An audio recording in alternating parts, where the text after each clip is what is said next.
వివరంగా కూడా ఉంది. మీరేం చేయాలంటే ప్రతి ఒక్కరు కూడా మన ఇంటిని, మన చుట్టూ ఉండే మన పరిసరాలన్నీ కూడా శుభ్రంగా ఉంచుకోవాలి. ప్రతి ఒక్కరు కూడా మీరు శుభ్రంగా ఉంచుకుంటే మన గ్రామము శుభ్రంగా ఉంటుంది. అట్లా ప్రతి ఒక్కరు కూడా, ప్రతి ఒక్క మహిళ పరిసరాలను మన గ్రామాలు డెవలప్ చేసుకుంటే మొత్తం మన గ్రామం, మన పంచాయతీ, మన రాష్ట్రం స్వచ్ఛ ఆంధ్రప్రదేశ్గా ముందుకెళ్ళడం జరుగుతుంది. అదేవిధంగా అన్ని రాష్ట్రాలు అట్లే ఉండగా స్వచ్ఛ భారత్ కూడా నీట్గా శుభ్రంగా ఉండడం జరుగుతుంది.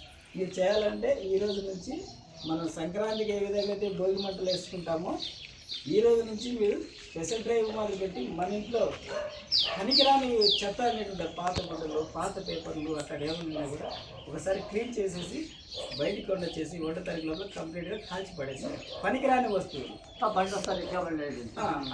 వాళ్ళు గ్రీన్ అంబాసిడర్లు వస్తే దాంట్లోనే వేసేది మన ఊరి నుంచి మన ఇంటి నీట్గా వెళ్ళిపోవడం పక్కన జరుగుతుంది.